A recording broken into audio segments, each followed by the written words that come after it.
Welcome back to Chamber Exchange, a TV show. I want to thank the sponsors who make the TV show happen. That's Bank Hometown. We want to thank them for their work and support of the business community and the broader community during the course of this health and economic crisis. Bank Hometown is the sponsor of the show, and we really appreciate that.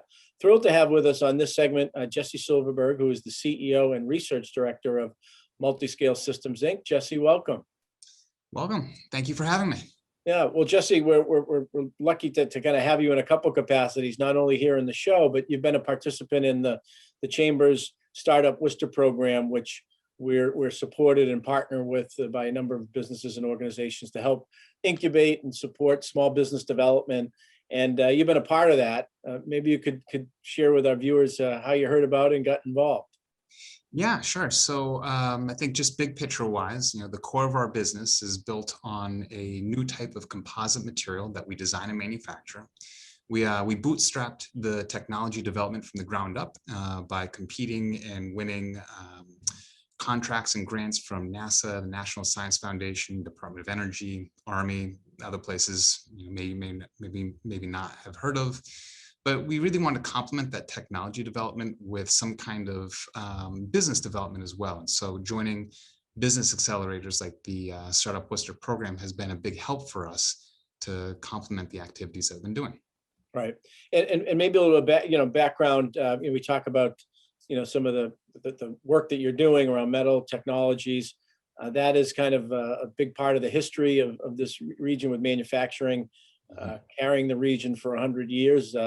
The economy's become much more diverse, but manufacturing is still an important part. And part of the reason that it's been able to compete in the region is because of that innovation. And it sounds like that's, right in your sweet spot. Very much so, yeah. I think Worcester offers a lot of the benefits of Boston without the cost and the commute. And having this history of manufacturing is a resource that we've been able to tap into and take advantage of. Right. And obviously, you've got a technical background. Maybe you could share that, how you got involved in this business and your educational background. Yeah, sure. So I'm a native of the South Shore. I did my undergraduate in Boston, went out of state for grad school, came back for my postdoc. The technology that we have here is basically maybe familiar with Honeycomb Materials. These are lightweight structural materials. The types of materials that we're working with here are similar in the sense that they're lightweight and structural, but they're different in the sense that they're inspired by origami. And so the geometry of origami allows us to create much more complex and customizable structures that end up with lighter, stronger, safer, and ultimately more sustainable products. And some of the organizations and businesses that you're working with, that's critical. We're talking about the armed forces. I mentioned NASA, I believe. I mean, the success of is often dependent on obviously durability and the ability to protect, but also weight, whether it be equipment that the soldiers or Marines are carrying, or planes or loads of NASA rockets going up. That weight issue is critical. Yeah, absolutely. One of the hurdles, of course, is that that type of advanced materials technology has really been, let's say, limited in some ways to aerospace and defense use cases because of the costs traditionally associated with advanced materials. Part of the value proposition that we're able to offer our customers is that we're able to achieve composite performance, composite material performance, but at much more customer-friendly price points. Gotcha. And you're gaining some traction in this area.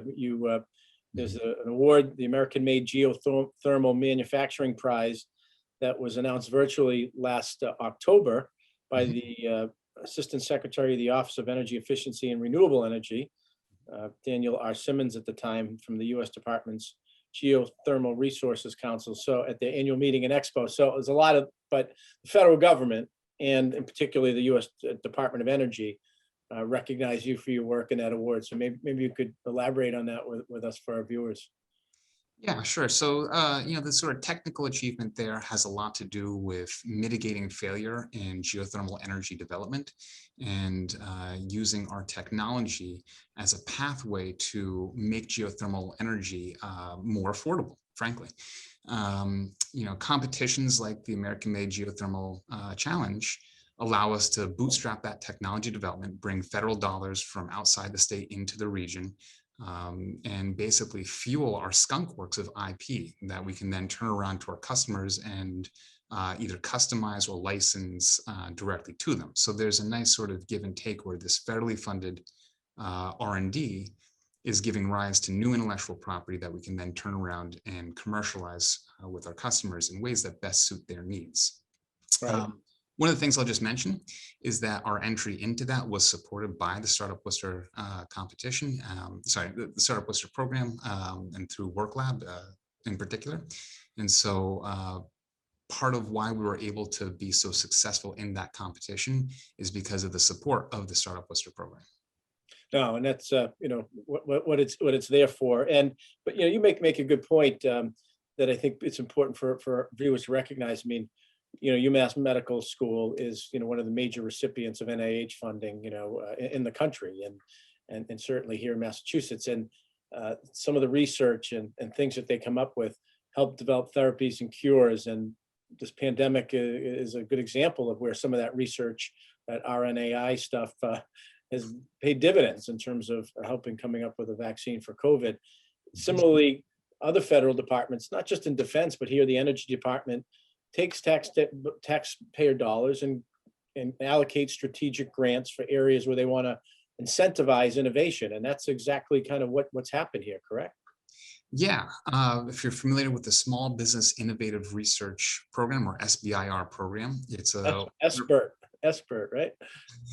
It depends on which sector you talk to. Some people call them SBIRs, some call them SBIRs. I have a background in the physical sciences. My PhD is in physics, and there we call them SBIRs because we're nerds, and that's what nerds do. What's really lovely about those types of programs is that it allows technologies to get out of the university and into the marketplace. And there's this really fundamental challenge that you have when you develop something new, when you make a new discovery. And having been someone at the bench in the lab, having held a new material, something that we discovered in my hands, and then saying, "Oh my gosh, like we gotta push this forward. How do we do that?" SBIR grants, SBIR grants, these are fantastic mechanisms that allow us to cross the valley of death and to basically build a commercial business. I mean, 3 years ago, Tim, we were in our garage. Literally, we were in our garage, and we're now a full commercial enterprise. And we've been able to bootstrap that because of these SBIR grants that have flowed into our community, into our company. Well, that's really well said. And it's a smart investment. When you think of smart investment, taxpayer dollars that then realizes to a product that has very important uses, but creating jobs, expanding the tax base, and re-energizing kind of the manufacturing and research base here in the region. Mm-hmm. Well, Jesse, we want to continue to congratulate you and support your work as a Startup Worcester program participant, and good luck to you and your team. And thanks for being with us on this segment. My pleasure. Thank you again for having me. Thank you for the Chamber's support for the Startup Worcester program. And I'll say on behalf of the team, we're glad to be part of this community. It's a great place. Thank you. Good stuff.